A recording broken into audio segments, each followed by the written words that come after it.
tapi anak-anak masih kecil. Makanya saya dengan pas ini saya minta bantuannya untuk menyampaikan bahwa saya sopirnya itu bisa diproses sesuai aturan yang berlaku. Saya membawa kuasa hukum Mas Sofian ini untuk fasilitasi, dan saya minta tolong sekali karena ini bukan untuk meviralkan, tapi sebagai keluarga besar Suryati yang ada di Salatiga mempunyai tanggung jawab yang besar.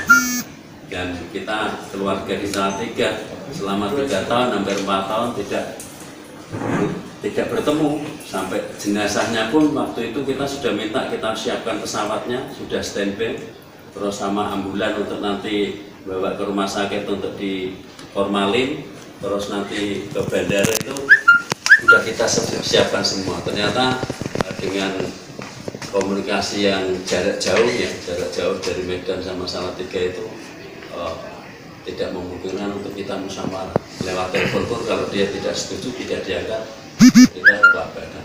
Terus waktu itu saat itu kita langsung ngutus adik saya 2 Supriyanto ini, saya utus langsung ke sana. Ternyata di tengah jalan pesawatnya telat kita. Akhirnya sampai di Medan sana sudah setengah 6 sudah dimakamkan. Memang sana nunggu sampai jam 4. Jadi jam 4 itu baru jenazah kakak saya Suryati itu disemayamkan di sana.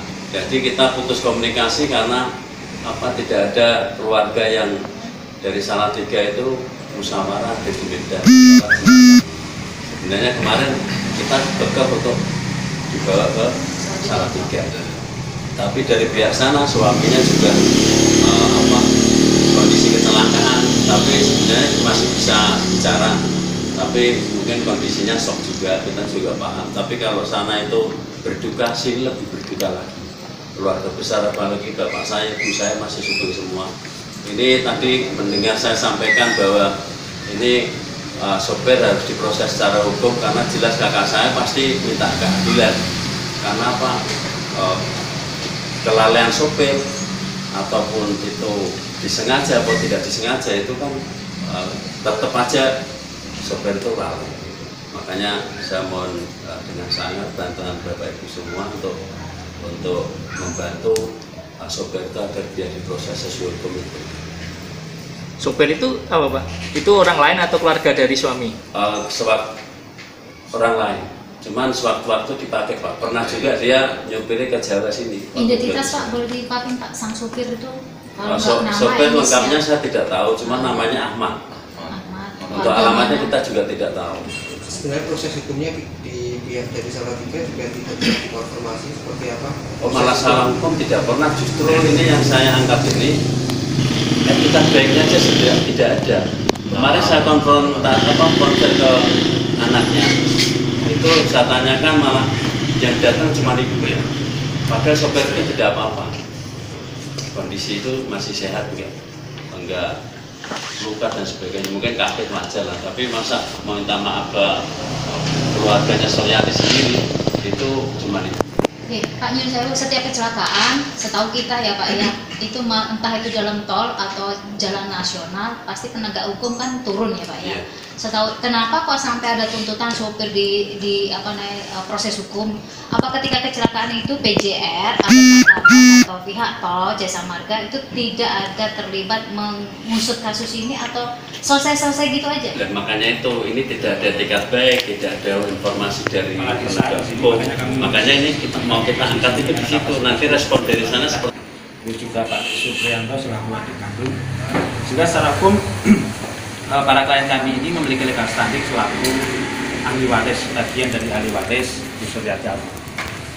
Nah, dalam insiden kecelakaan yang terjadi pada tanggal 23 April 2002, terus itu sekitar jam 14.50 di ruas jalan tol Kormai kilometer 37 plus 500 Pekanbaru Dumai, Provinsi Riau, yang pada saat itu perjalanan Bu Suryati itu rencana mau mudik lebaran dari rumahnya di Medan mau ke sini, itu dengan mengendarai mobil Mitsubishi Pajero Sport warna hitam tahun 2018 nomor Nopol BK 1244 ID yang pada saat itu dikemudikan atau disupiri oleh seseorang yang diketahui bernama Ahmad. sebagaimana penjelasan tadi, Pak Ahmad ini adalah sopir insidental yang sering kemudian digunakan jasanya oleh keluarga almarhumah Suryati untuk beberapa keperluan. Nah, kemudian kita melacak dari beberapa sumber berita karena memang keluarga selama ini terputus komunikasinya. Jadi keluarga yang di Medan maupun juga pihak otoritas kepolisian maupun lain sebagainya yang berwenang dalam ini tidak pernah berkomunikasi dengan keluarga di sini. Karenanya sumber-sumber berita hanya kami bisa himpun dari beberapa pemberitaan di media. Yang di situ kami ketahui bahwa kecelakaan itu melibatkan truk Nopal BA 8354 GS. Nah, dari kejadian yang kemudian bisa kita sari dari beberapa pemberitaan itu, maka kami berpendapat itu peristiwa hukum yang kemudian termasuk terjadi dugaan tindak pidana sebagaimana dimaksud dalam pasal 311 ayat 5 junto pasal 311 ayat 3, pasal 310 ayat 3 dan 4 Undang-Undang Nomor 22 Tahun 2009 tentang lalu lintas dan angkutan jalan. Nah, sebagaimana kemudian kami dan keluarga sudah mencari berbagai informasi, nampaknya proses hukum itu tidak berjalan sebagaimana mestinya. Bukan kami seperti itu, karena informasi juga bahwa sopir yang namanya Ahmad itu pada saat pemakaman pun tidak hadir ya. Betul informasinya begitu ya. Padahal dari pemberitaan yang bersangkutan tidak mengalami luka serius yang kiranya dapat menghambat dirinya untuk dapat hadir paling tidak sebagai bentuk keprihatinan. Nah, keluarga selama ini sudah berusaha berkomunikasi kepada suami almarhum Bu Suryati, tetapi tidak pernah direspon ya. Satu, sebenarnya keluarga berkehendak agar paling tidak sopir atau pihak-pihak terkait itu untuk bisa berkomunikasi dengan keluarga dan bisa menyampaikan maaf, kira-kira begitu. Tetapi hal itu tidak direspon sama sekali. Nah, karenanya demi keadilan yang kemudian ini menyangkut kecelakaan lalu lintas yang mengakibatkan meninggal dunia atau korban jiwa Bu Suryati Mariza, yang dalam hal ini ada keluarganya selaku ahli waris, menuntut agar itu dapat diproses hukum.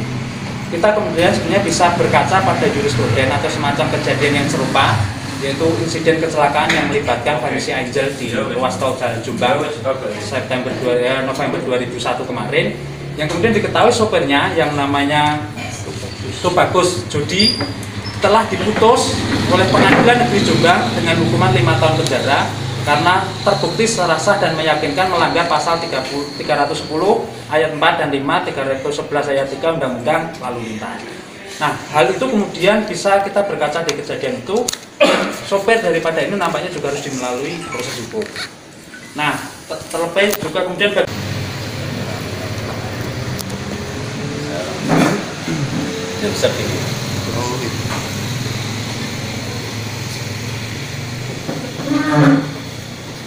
kalau nggak bisa mengungkapkan tidak masalah. monggo disampaikan gimana Pak? Pak,